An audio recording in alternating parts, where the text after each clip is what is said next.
Okay, so the world in Ginger back with another video. This video is number 5. Number 5, 5 tips of moving here to Lisbon, in my opinion. If you do have any more tips, anything that I've missed, put it down below there. And while you're there, subscribe, because this is a new channel. There's everything I'm talking about is down below, and there's also some referral links to help me out, help the channel out, and of course it'll help you out as well. So yeah, number 1 is join as many social groups or things that you're interested in on Facebook or social media or whatever. Find out where they meet. You can go on meetup.com as well. Again, I'll put all the links to ones that I found. I found a running group. I found the digital nomad group, which does all sorts of different things. And I found a hiking group and a surfing group. And yeah, it's just a good way to meet people. It's a good way to do things that you enjoy doing. So, you know, why not do something that excites you and gets you really interested in life, and then meet some people along the way. I mean, the alternative is, you know, you could turn up here and then just go to bars and meet people that way, but it soon gets a bit boring, really, to be honest with you, and there's a bit of the money aspect. And of course, now with COVID as well, it's you know, I wouldn't suggest doing that every night, as I found out that can be quite detrimental. Not for myself, people that I know.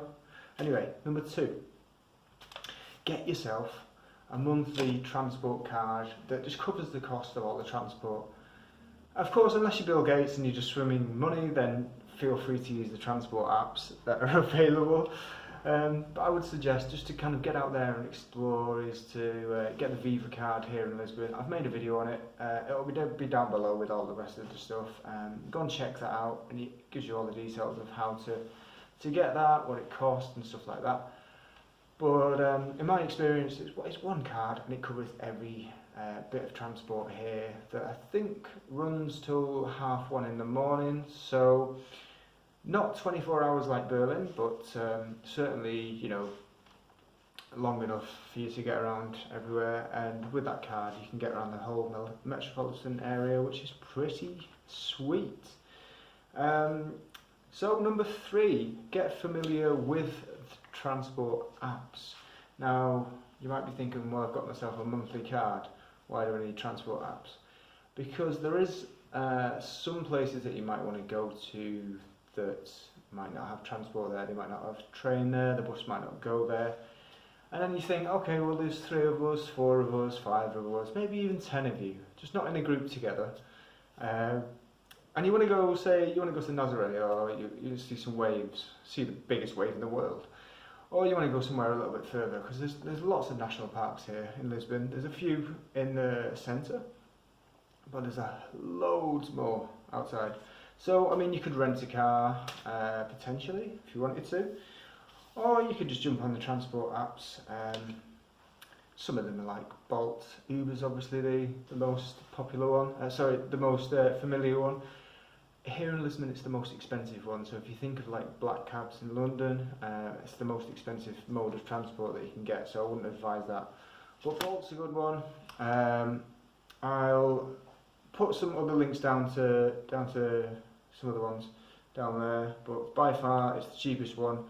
You can get the scooters, you can get the bikes, you can get taxis, of course. I mean, you could rent an e-scooter as well. I'll put some links down below for that as well. Because I realise with the e-culture scooters that you don't need a deposit, so that's pretty alright. Okay, number 4 minutes, number 4 is learn Portuguese. Now, I'm not saying to be like absolutely native Portuguese, just learn Portuguese. 85% of people in Lisbon will speak very good English. But it's not to say that you can't learn. I'm just coming from my experience of, there's been lots of occasions where things have happened and things have worked out because there's someone there who can speak English. If that makes sense. When I've gone to go and sort out my documents for my tax, bank account, stuff like that, house, it's all because people can speak a little bit of English, and I've been able to speak a little bit of Spanish, which kind of, they get the idea. So definitely, if you can learn, if you can speak Spanish, then you won't really have that much of a problem. But yeah, learn it. It's easy enough. Just jump on Duolingo. I'll put the link down below there for all my links. Just do it. Just a little bit a day. Just be polite to people and say thanks. You know. You know what I mean? They're doing you a service. So number 5, last one. Number five. If you are staying here for a while, get all this out of the way as soon as you can. Get your tax number. Get your NIF number. Now, if you've got a job that's based out of Portugal, you don't have to pay tax in Portugal. You pay tax in the country, obviously, that the work is at, the work is in. So it's not really for that purpose, but it's more for kind of allowing you to open a bank account and stuff. Now, I would say to open a bank account, yes, there are cards like Revolut, and I would highly suggest, that should be tip number 0 actually, is get yourself a Revolut card before you even come to Portugal, because you will save so much money with transaction fees and things like that. And there's a link down below for my Revolut link down there. Jump on that, it'll help you out. That's kind of saved me so much money, and it's a good way to budget and to see how much you spent. And just to pay for things in general around the world. So it's a good investment. It only cost, I believe, €10 to get the card sent to you in the first place, and I'm on the free plan. I mean, I think the paid for plan gives you like travel insurance and a few other benefits. I might do a comparison between Revolut and N23, is it? I can never remember what it is. N26, N23, I don't know. But I've got both of them, and I like Revolut better. But I might do a video on that. So, okay, yeah, if you want to check out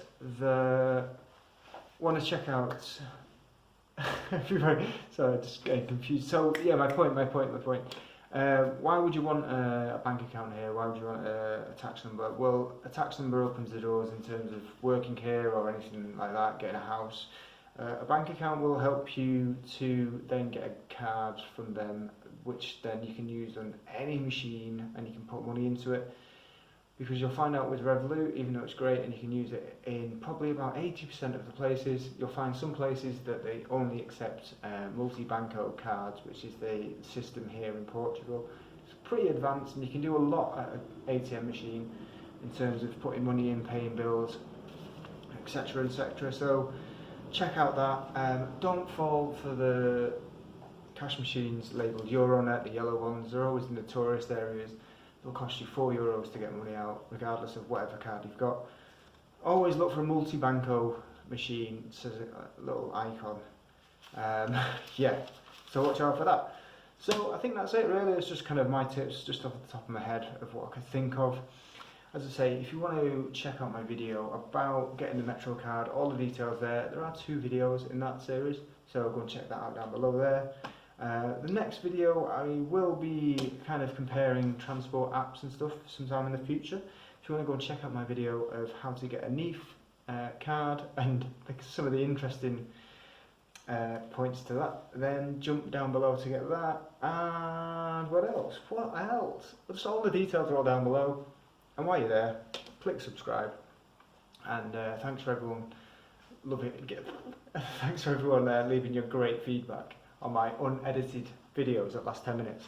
Alright, well, I'll see you in the next one, and take care. Ciao.